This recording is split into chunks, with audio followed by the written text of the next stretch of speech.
Friends, તો જાંબુની season આવી ગઈ છે અને આપણે આજે જાંબુમાંથી બનાવવાના છીએ જામુન શોર્ટ્સ, જે અત્યારના ટ્રેન્ડિંગમાં છે.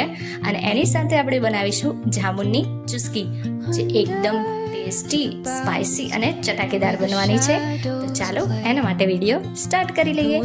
તો અહીંયા મેં જાંબુ લઈ લીધા છે, એને મેં ધોઈ અને ફ્રીઝમાં રાખી દીધા હતા. તો હવે આપણા આ જાંબુ છે એકદમ રેડી છે અને જાંબુ આવ્યા છે તો આપણે એને ટેસ્ટ કરવા તો બને જ છે. તો અહીંયા મેં એક જાંબુ લઈ એને ટેસ્ટ કર્યું છે, એકદમ મીઠા એવા જાંબુ છે. તો ચાલો હવે આપણે રેસીપી પણ સ્ટાર્ટ કરી લઈએ. તો સૌથી પહેલાં આપણે જાંબુ છે એને આ રીતે કટ કરી લઈશું, પરંતુ હા, ધ્યાન રાખવું, આમાં ખૂબ જ વાર લાગે છે. કારણ કે મેં જ્યારે આ સ્ટાર્ટ કર્યું હતું ત્યારે મને પણ એમ થયું ચલો યાર, ટ્રેન્ડિંગમાં આ રીતે લોકો કટ કરે છે તો કેવી મજા આવે છે.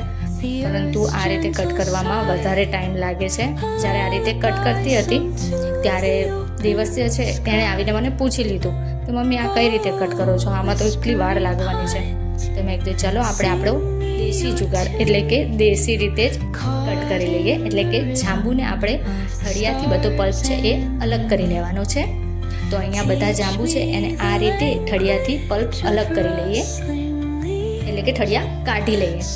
તો હવે આપણા આ બધા જાંબુ છે એ કટ થઈને થળિયાથી અલગ થઈ ગયા છે, એટલે કે રેડી છે. તો હવે એક મિક્સી જાર લઈ લઈશું. એની અંદર આપણે જે પલ્પ કાઢ્યો હતો જાંબુનો એ એડ કરી લઈએ અને એની અંદર બધા મસાલા, સ્પાઇસીસ એટલે કે સંચર પાવડર, મીઠું અને થોડો શેકેલા જીરાનો પાવડર એડ કરી દેવાનો છે. એની સાથે આપણે લીંબુ એડ કરી દઈશું અને થોડી મીઠાશ માટે એની અંદર 2 થી 3 ચમચી જેટલી ખાંડ એડ કરી છે અને 3 થી 4 જેટલા આઈસ ક્યુબ્સ એડ કરી લઈશું. પાણીથી પણ બ્લેન્ડ થઈ જાય, પરંતુ આઈસ ક્યુબથી એકદમ સ્મૂથ અને એકદમ ફાઇન પેસ્ટ રેડી થઈ જાય છે. આપણે અહીંયા મિક્સી જારની અંદર પીસી લેવાનો છે બધા જાંબુ શોર્ટ્સ. અહીંયા પીસાઈને પણ રેડી થઈ ગયા છે અને એની જે સુગંધ આવે છે એ જ વખતે થઈ જાય કે ચાલો ખાઈ જ લઈએ, એટલે કે શોર્ટ્સ ટ્રાય કરી લઈએ. તો અહીંયા આપણા જે શોર્ટ્સ છે એકદમ રેડી થઈ ગયું છે. હવે એને ગાર્નિશ કરવા માટે આપણે એક પ્લેટની અંદર મીઠું, લાલ મરચું પાવડર અને એની સાથે આપણે થોડું સંચર એડ કરી એને સરસ રીતે મિક્સ કરી લઈશું. એટલે જ્યારે આપણે ચુસ્કી લઈએ ત્યારે જે આનો ટેસ્ટ છે એ ગ્લાસ ઉપર જે હોય છે એ એકદમ ચટાકેદાર અને એકદમ સ્પાઇસીનો અલગ જ શોર્ટ્સનો ટેસ્ટ આવે છે. તો હવે જે ગ્લાસમાં આપણે જાંબુ શોર્ટ્સ સર્વ કરવાના છે એની ઉપર થોડું લીંબુ છે આપણે ઘસી અને આ રીતે પાવડર એટલે કે આપણો જે સ્પાઇસી પાવડર રેડી થયો છે એની અંદર આપણે ડીપ કરી અને ગાર્નિશ કરી લઈશું. તો જે બધા શોર્ટ્સના ગ્લાસ છે એને મેં આવી રીતે ગાર્નિશ કરી લીધા છે.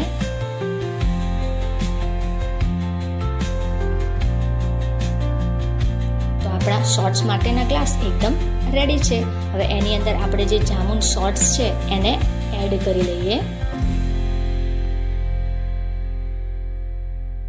આ એકદમ ટેસ્ટી અને એકદમ જે બહાર તમે શોર્ટ્સ પીવો છો ને સેમ એના જેવો જ ટેસ્ટ આવે છે. એટલે આપણે હવે બહાર પીવાની કોઈ જરૂર નથી, એકદમ આપણે ઘરે જ જામુન શોર્ટ્સ બનાવી લેવાના છીએ.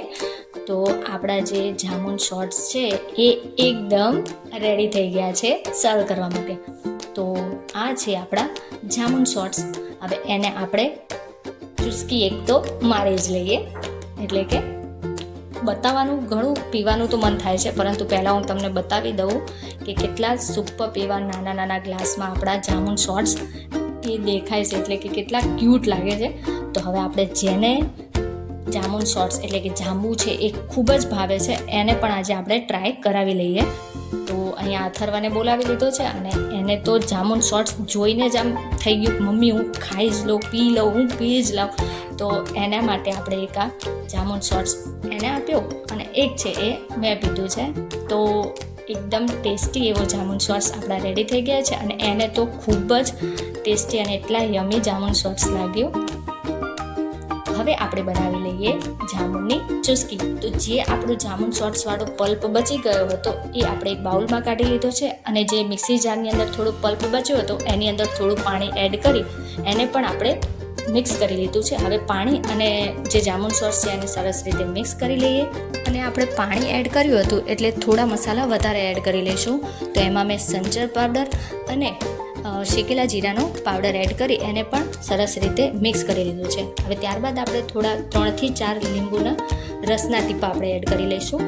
હવે મારે થોડી વાર બાદ બનાવવું હતું એટલે મેં એ બધું જે ચુસ્કીનો જે વોટર એટલે કે પાણી છે એને મેં આમાં ગ્લાસની બોટલમાં ભરી લીધું હતું. હવે અહીંયા મેં જે આપણે ટી એટલે કે ચા પીવાના પેપર કપ આવે છે એનો ઉપયોગ કર્યો છે.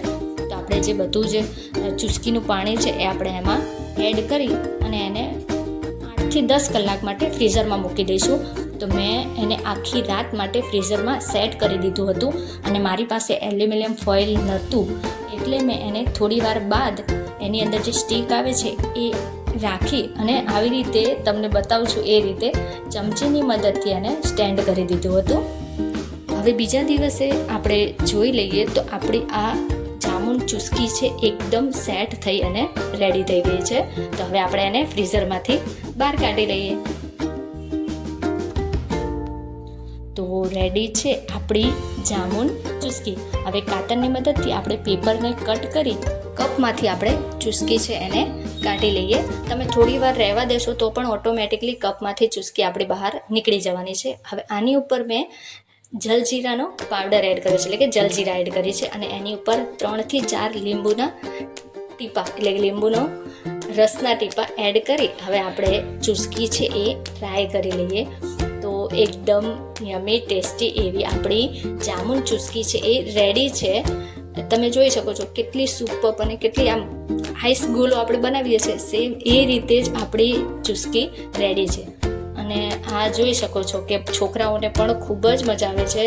હવે તમે પણ ટ્રાય કરો જાંબુ શોર્ટ્સ અને જાંબુની ચુસ્કી અને ત્યારબાદ મને જણાવો કે કેવો લાગ્યો મારો આ વિડીયો અને એની રેસિપી. So thank you.